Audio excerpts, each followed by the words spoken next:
Hey guys, I'm back. In this video I'm going to go over almost everything I use while making a model. I'll go over mostly basics, some advanced tips, and some tricks I've learned over the years to make my life easier while modeling, and hopefully it'll make your time in Blender easier too. Let's get right into it. Some optional control edits that I do are up in the Edit tab, Preferences here. And if you go to Keymap, and then to 3D view, and then 3D view global here, and you go down to, we want to do rotate and pan. So this one right here, rotate view, I changed this to Alt left click so that it seems more like I'm Alt camming in Second Life. That's just kind of like a quirky thing that I like to do. And in pan view, we want to change that to Shift Alt left click. And if you're ever looking for a keybind that you want to change, or you did change and you want to like find it real quick, you can just go to the top here and click key binding, type like Alt, and you'll find anything that uses Alt. And that's an easy way to find keybinds. So once you have any kind of basic control set up, if you changed it or if you're still using the default, which I believe is middle mouse, but with my controls you hold Alt and then you left click and drag to rotate your orbit view so you can look around the object. And then if you hold Alt and Shift, you'll pan. So you hold Alt, left click, Alt Shift, left click, and that's how you get around, and you can scroll in and out obviously. And that's basically how I get around a viewport. Another thing you can do with views is use the numpad to get the side to side, back to front, and top to bottom angles of an object. Here, I'll just modify this real quick so you can see a little easier what I'm talking about. So if I hit the front to back angle, you can hold Control to see the other side too, and then hit the other button. I have my keys bound to F1 through F5 because I don't have a numpad, but you'll be able to press the numpad buttons to do all this. Side to side, hold Control to see the other side. F4 for me does the top side, and the bottom, if I hold Control, I'll see the bottom. And that's an easy way to see different angles like that. You can also center the camera on something that you have selected. So if I pan over here with Shift Alt and I have the object selected, and then I hit period on the numpad, or for me it's F5, and it'll center the camera on what you have selected. Oh, another thing you can change, I don't know if I brought it up, was in Edit Preferences, you can go to Keymap and select with mouse button to the right button, and that way you can select objects with right click, and then to manipulate things, use left click.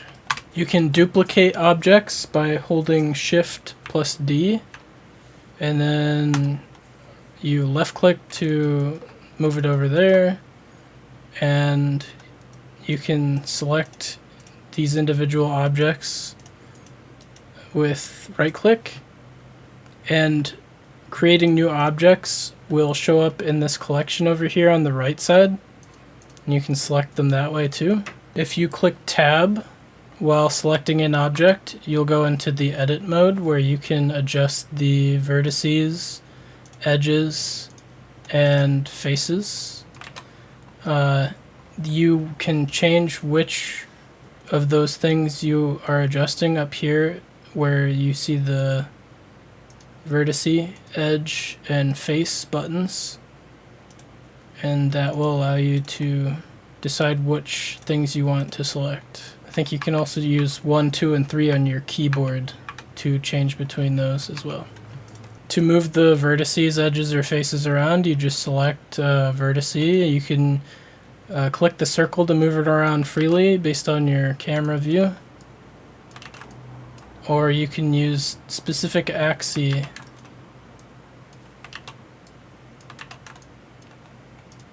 Select an edge, move that up, down, or a face up, down, and all around. If you want to select multiple of an edge or a vert or a face, you just hold Shift and you right click on every single one that you want. And if you want to select vertices, you do the same. And if you want to select faces, you do the same. Hold Shift to select groups of whatever you want to select. And if you want to select everything in edit mode, you just hit A, and you hit A again to deselect everything. You can also select things on a path. So say I have a bunch of these edges here. I can click this one and hold Control and then click down here. So you select a start point and an end point, and it selects everything in between. Same thing with vertices. And same thing with faces. Now when Blender starts up, by default everything is going to be set to shade flat, and it will not have any kind of smoothing. So if I were to add some geometry here and I move it up, you can see these hard edges in places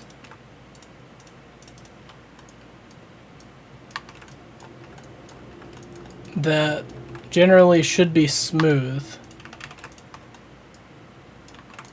This should be a smooth surface right here. And in order to make that smooth, we're going to go to Object. We're going to click Shade Smooth, and it's going to look all clumpy and mashed potato-y. That's the first step. And then we want to go over to this sidebar over here, the green triangle, which is Object Data Properties.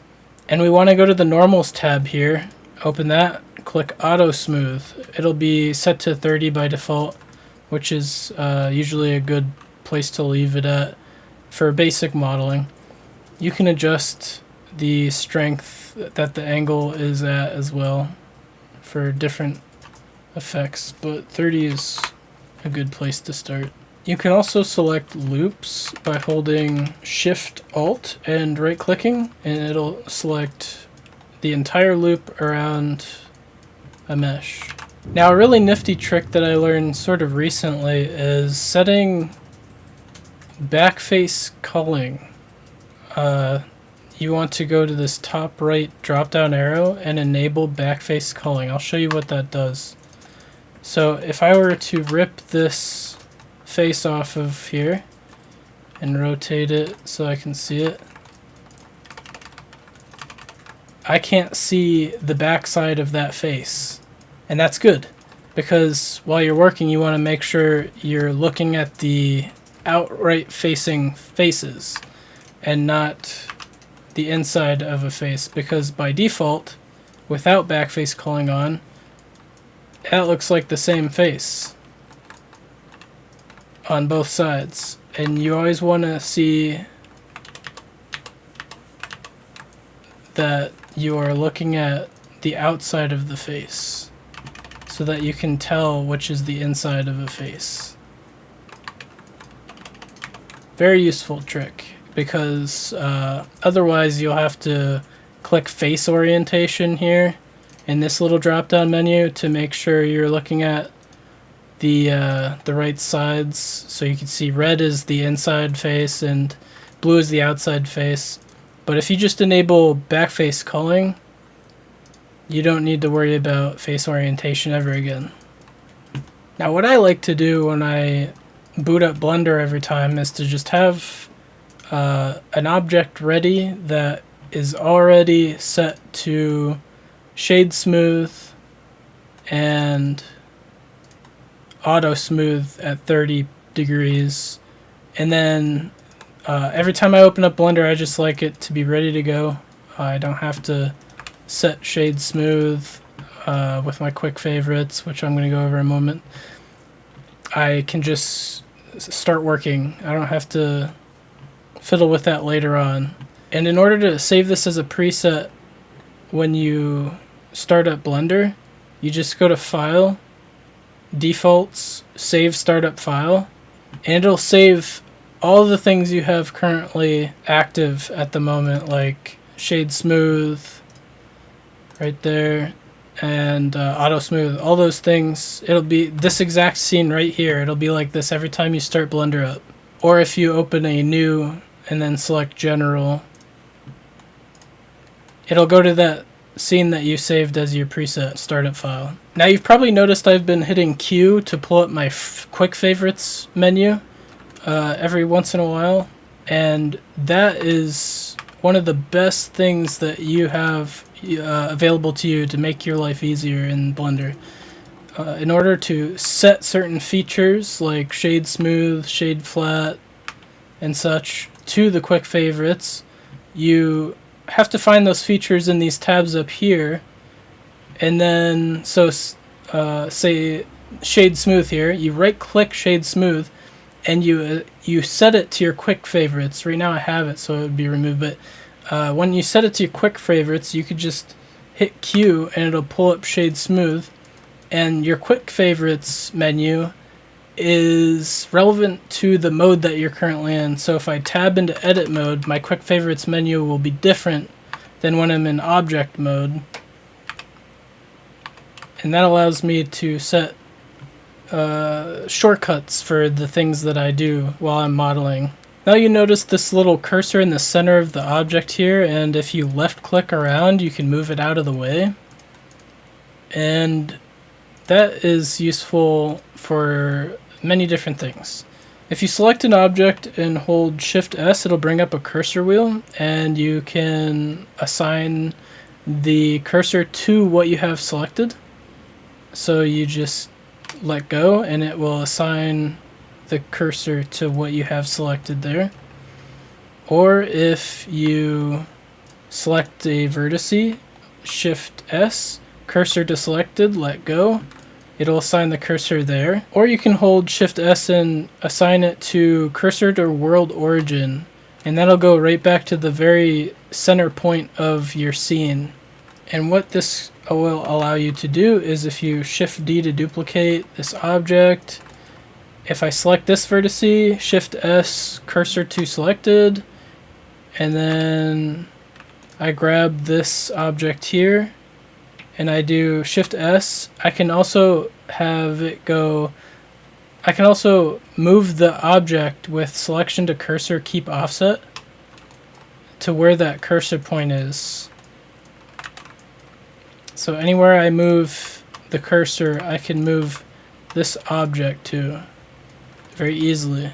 Now I'm going to show you how the scale feature works. If you select a edge and click S, it'll enable scale. If you click a face, S, and then just move your mouse around to resize things, S there. S scale does not work on a single vertice obviously, but if you select multiple it will also work. And you can also scale things on a specific axis, like let's say we hit scale, we hit S and then X, or S and Z to go up and down, S and Y to go on the Y axis, and that'll allow you to scale things on a very specific axis. Another scaling trick you can use is proportional editing. So say this cube has a bunch of these edges here, these loops. You select a single loop with Shift Alt and you go up to proportional editing. This is a button that you can toggle on, and when you have that on it and you hit S to scale, it moves things around that based on the strength that you have assigned to it with the scroll wheel. So you could set it to pretty much nothing and it'll just operate normally like a regular scale, or you can turn it up by scrolling down and it'll change things around it. This is very useful for organic modeling or just trying to add some curves to certain things. A really common thing used in modeling is extruding. If you hit E and then move your mouse around and left click, it'll extrude that out and set it to where you want it. Or you can extrude and then right click and it'll put that extruded face to where the origin point was, and then you can move it manually, and sometimes that's useful for certain things that you will be doing later in more advanced modeling. Another really basic thing you'll want to know how to do is to inset faces.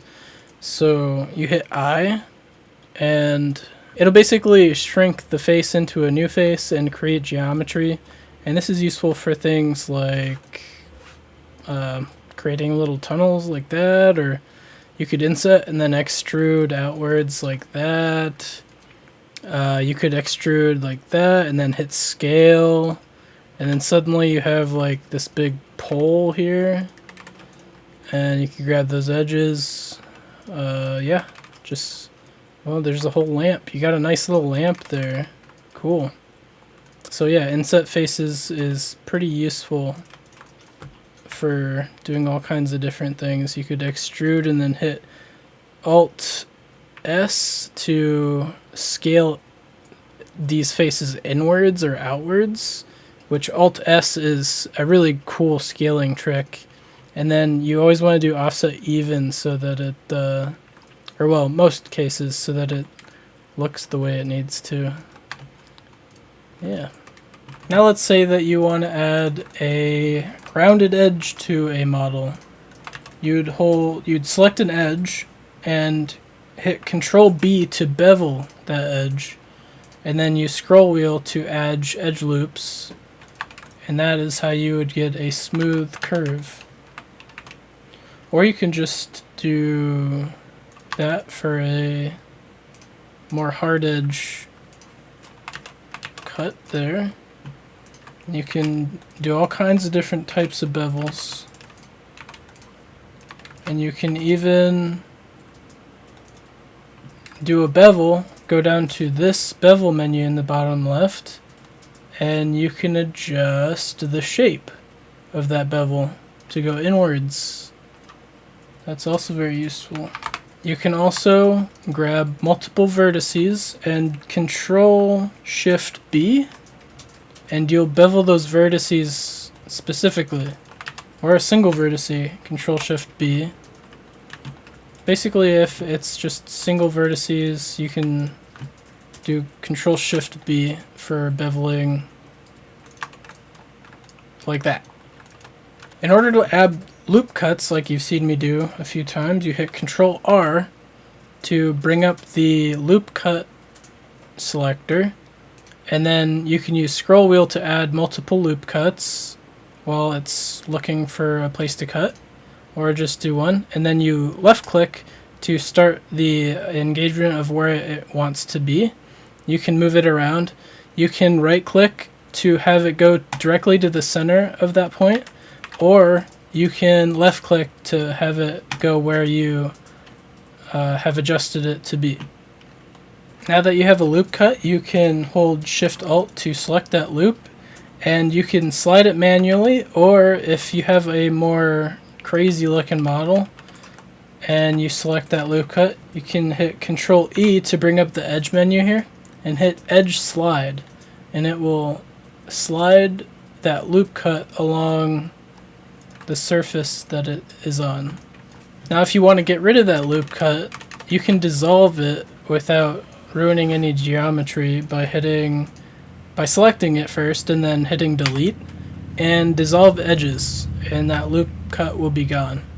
And if you want to add an edge anywhere, you can select a vertice here, a vertice here, and hit J to join it along the surface here so it becomes part of the model. Or if we dissolve that edge And let's say that this face isn't here.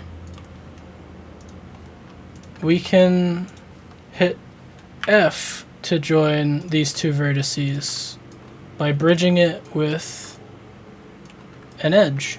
And if we want to get rid of that now, we just delete the edge, and we can fill this space back in by selecting the outward facing surfaces and hitting F to fill. And if it's only 4 edges, you can also just grab one edge and then hit F and it'll fill it in just fine too. But if it's like an n-gon, which means there's more than 4 edges, if you hit F, it's not going to fill it in properly. So you want to select these two vertices, hit F, and then you can fill it in properly. Or you can do it the broken way and then just fix it by clicking these two vertices and clicking J to join. So there's definitely multiple ways about getting the same result. You can also take this object here and hit Shift-D to duplicate it. Let's say put it over here.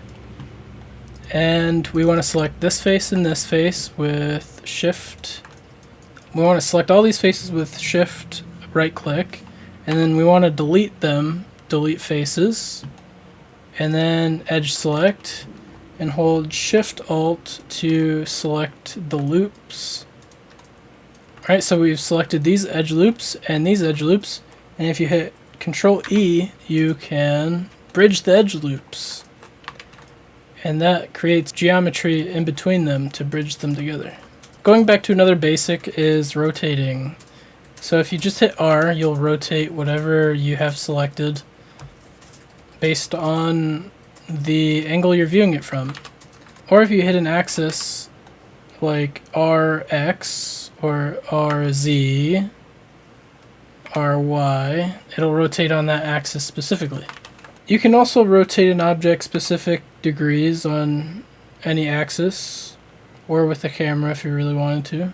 So let's rotate this on the y-axis by hitting RY 90 degrees to create a floor, or RY 90 degrees and it's a wall again, or RZ 90 degrees and it's just facing the other direction. Another neat trick you can do while using rotations is to transform the pivot point to active element, and you select this object, go to edge selector, hit A to select everything, and then hold Shift and select the edge, and then hit RY, and it'll rotate what you're working on based on this active element instead of the median point. Another neat thing you've probably seen me doing is pulling up quick favorites to select linked, and it selects everything that is connected to a mesh that is not directly like connected to, but it's still in the same object group, but it's not like actually bridged together. So if I were to select these two and hit F, this would technically become one object, but if I delete that edge, it is now its own object. You can find select linked by clicking this select button here, select linked, and definitely add that to your quick favorites. Now if you are afraid that you have multiple objects on top of each other or multiple vertices on top of each other, you will start to see problems if they're overlapping in certain ways like this. It's just not good. If you're ever worried about that, you can select everything and merge by distance, mesh, clean up, merge by distance, and that other box that was basically like directly on top of this one is gone now because they merged all the vertices into one object. This is a lot more prevalent with more advanced things. Like if I were to do something like that and those are overlapping, but if I do clamp overlap, that edge here will be on top of another edge. But if I go into wireframe with holding Z and then selecting wireframe, and then I select a certain angle, select all of those edges, or even easier, if I select linked to select everything in this object and click on merge by distance, that extra overlapping edge is now gone and you're good to go. Another thing I'm going to go over in a very basic way is UV mapping, because if you can't UV map, you can't texture your model, and it's useful to know these things. And in order to UV map something, a very quick and basic way to do that is to just select your model, hit U, and Smart UV Project, and then click OK. This will just make a really simple automated UV map, and you can toss that in Substance Painter and you'll be able to texture it. It'll be unoptimized and you might see lines where they shouldn't be, but it will be possible to make models that look decent that way, and that's fine if you want a simple way to get started, get going. But you can also do it the manual route, which provides better results by selecting the edges that you want to have seams for when the unwrapping process, the manual unwrapping process, goes through. So you select these edges, for instance, on a more round object. You go to Edge, Mark Seam. It'll turn red along those edges. Edge, Mark Seam. Add that to your favorites while you're in edit mode, by the way. It's very useful when you're doing the UV unwrap process. And then select linked, or all in this case. Select the mesh, hit U, and then unwrap. And that will be a much more efficient unwrap. To see this UV editor menu over here, you can click up here on the right. When you see that cursor thing, you click and drag, open a new window here, and then you click this left top left button here, and you select UV editor, and that's what this window is. And I usually have this open and moved over here when I do my default save startup file. That way it's always ready to go. Now, another thing you might need to do when you're working with your textures and UV mapping and stuff is assigning materials. And this bottom little globe button here is the material window. This is a default material that this object has. You can assign up to 8 materials and on a mesh for Second Life specifically when you upload a model to Second Life, and that is basically your faces. So say this object has a few different objects in it, and we want this face to be separate from everything else. We would just go over here and click the plus to add a material slot and click new and then assign, and that face is now assigned to its own material, and when you upload this model to Second Life, that will be its own face, separate from the other ones. You can also use this to assign materials as their own textures. So this would be its own texture if you unwrap it, and then you would want to select this other material. You can select a face of that, and you can go to select select similar by material, and it'll select everything except that other face because that's on a different material. And then you would unwrap, and that's its own texture, and that's its own texture. And you can do that to break up models into multiple textures so that they have better resolution when uploaded to Second Life. But you can also upload all this as one texture with multiple materials too. That's fine. That will just separate the same texture into multiple faces. Now another more advanced tip I'm going to teach you guys is to assign your own sharp edges. These sharp edges here. Sometimes you want to do those manually instead of having it be automatic with the auto smooth and shade smooth. So in order to do that, you want to go to the object data properties green triangle here and go to normals tab and keep auto smooth on, but crank it up to 180 degrees. It'll make it look like mashed potatoes again. But now you can assign these sharp edges yourself manually. Hold Z to go into wireframe to see the inside there. And then you go to edge and mark sharp. And now this edge here would have been sharp before, but it's smooth now because I turned this up to 180 and marked those sharps manually. And sometimes that's what you need for certain advanced mesh modeling. And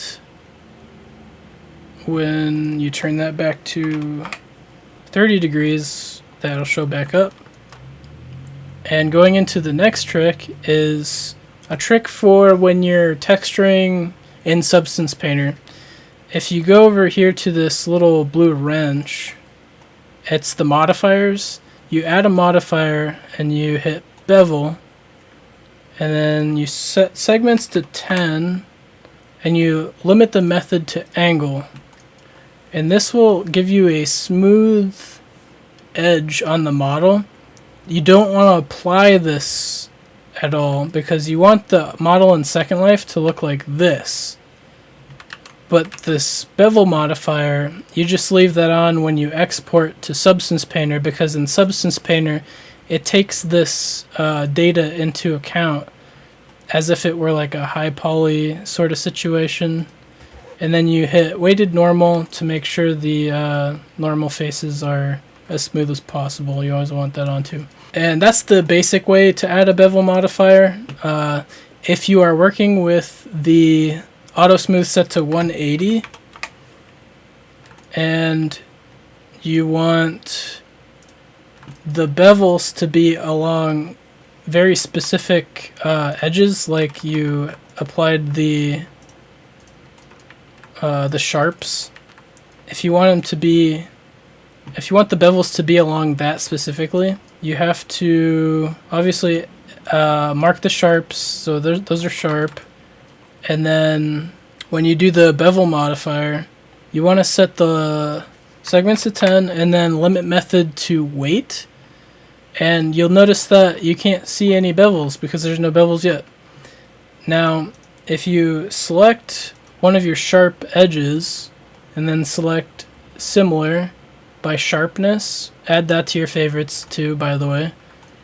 And then you go over here to item and then transform, and the edges data mean bevel weight. You can adjust the bevel strength there of the sharp edges that you assigned earlier. And this will allow you to be a lot more precise with the specific edges that you want beveled. And you can even adjust different separate bevel strengths for different locations, which makes it even more precise and accurate, and you can go really into it with that. It's more advanced to do that, but it is ultimately it produces better results. And then if you want to remove a modifier, you just click the X button here and it's gone. And now that this model is U to unwrap, it's unwrapped. It's got a few different faces. You hit Q to select by material. Those are a face. That is a face. This model is ready to toss into Substance Painter, and then it's ready to upload to Second Life. And to export this model, you would go to Export Collada DAE and save it to a folder that you want to under weird tube thing, whatever. And then you'd hit Export Collada. Or if you have multiple objects in your collection and you only want to export one of those objects, you would hit selection only here and then export that when you're selecting it. If you have this selected, it'll only export that. And then you export Collada, and that's ready to go to Second Life. And if you're exporting this to go to Substance Painter, you hit export, you file export and FBX. And you could do the same thing with selected objects only, and then you send that to your FBX folder, and that would be what you put into Substance Painter to texture. That's how I do that anyway. And yeah, that's just about every little tip and trick that I use every day and know. If you just go down this list of quick favorites that I have in mine, these are all essential things that I've used in this video, and you'll need to know how to use too. In object edit mode, by hitting tab, that's my quick favorites for object edit mode. Curves, you'll see in another video that I have about making tubes and pipes, and then mesh turns it back into a mesh. Shade flat, that's what it looks like. It looks horrible. You always want it to be shade smooth, so it's got the smooth faces.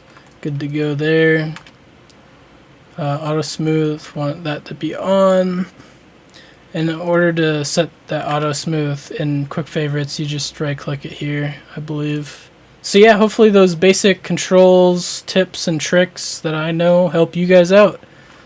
Have a great day.